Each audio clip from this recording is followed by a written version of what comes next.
Okay, so today we're diving into a story that honestly, it plays out like a classic tragedy. It's all about how the entire world, trying so hard to find peace, just stumbled. One mistake after another, and boom, it leads straight to the deadliest war humanity has ever seen. We're going to look at how each one of those dominoes fell. This is one of those questions that just sticks with you. World War I was so horrible, so unbelievably brutal. They literally called it the war to end all wars.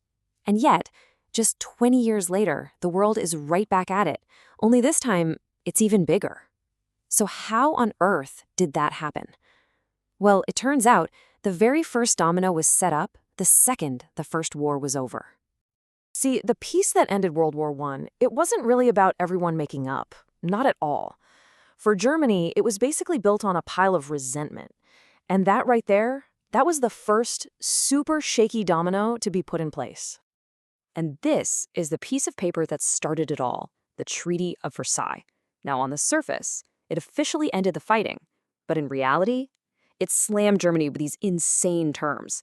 They had to take all the blame for the war, pay a crushing amount of money, and give up territory. So for a lot of Germans, this wasn't a peace treaty. They called it a diktat, basically a peace that was forced down their throats, a total national humiliation.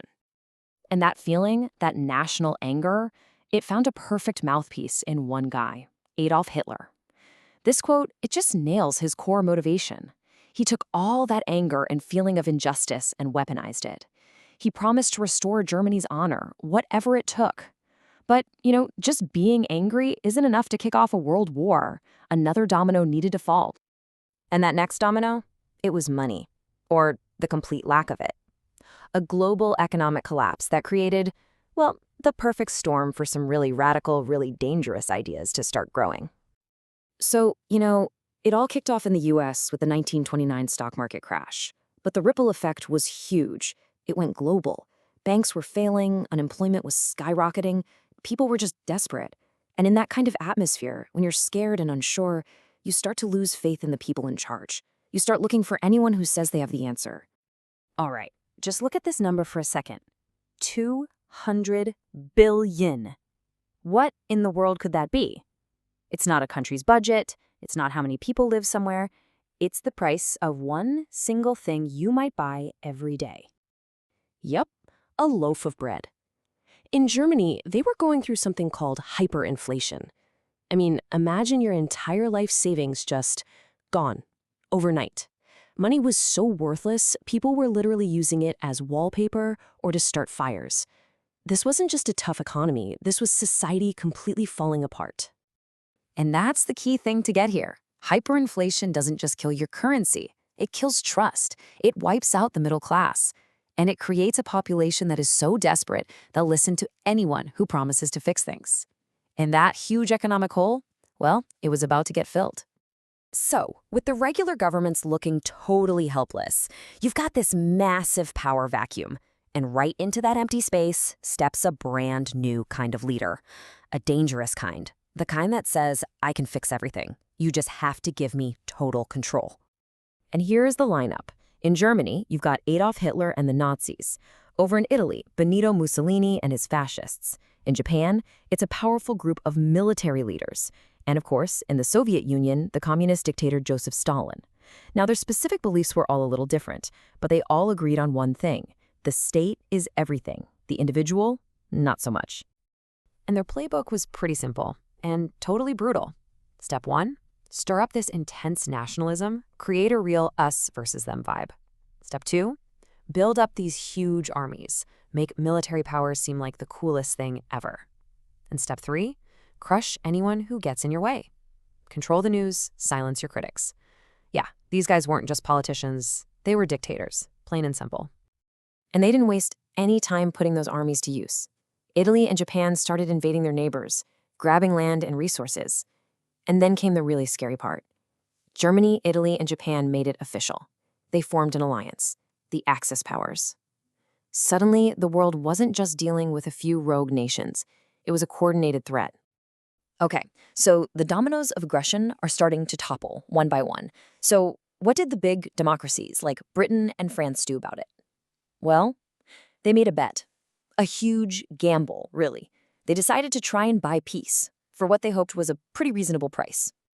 The name of that policy was appeasement, and the idea was super simple, really. It was basically, hey, if we just give these dictators a little of what they're asking for, maybe they'll be happy, they'll stop, and we can all avoid another terrible war. Now, to really get this, you gotta put yourself in the shoes of someone like the British Prime Minister Neville Chamberlain. I mean, his whole generation was just completely scarred by World War I. The memory of millions of guys dying in muddy trenches, it was still so fresh. The thought of choosing to do that all over again was just unthinkable. He really believed that no sane leader would ever want to repeat that horror. So they gave in. When Hitler marched his troops back into the Rhineland, totally breaking the treaty, they did nothing. When he just took over Austria, they complained a bit but didn't actually do anything. And it all came to a head at the Munich Agreement. That's when Britain and France literally handed a part of Czechoslovakia over to Hitler. They were just praying that this would finally be enough for him. And this right here, this shows you exactly why appeasement was doomed to fail. Just look at the two mindsets. Chamberlain thought he was playing a game of chess, making a few calculated sacrifices to avoid getting checkmated. But Hitler wasn't playing chess. Every time Chamberlain gave him a peace, Hitler didn't see it as a step towards peace. He saw it as weakness. He saw it as an invitation to just flip the whole table over. He wasn't some bully you could pay off. He was a conqueror, and he wanted it all. So in the end, appeasement didn't stop the war. All it did was delay it. And in the meantime, it just made Hitler stronger. The very last domino was tipping over, and this time, there was absolutely no one there to stop it. And look, Hitler wasn't exactly shy about his plans. He had a pretty clear three-step to-do list. Step 1, tear up the Treaty of Versailles. Check, he'd pretty much done that. Step 2, bring all German-speaking people together. Yep, he was well on his way. And step 3, the really terrifying one, conquer a huge amount of living space in Eastern Europe for his new empire. And the crazy thing is, appeasement basically just helped him tick off the first two boxes. And this was the final move, the ultimate plot twist. Hitler, a guy who hated communism more than anything, cut a deal with Stalin, the leader of the Soviet Union. They promised not to attack each other. It was a brilliant, cynical move on his part. Why? Because it took his biggest enemy in the East off the board. It gave him a green light to roll into Poland without having to worry about a two-front war. And on September 1st, 1939, that's exactly what he did.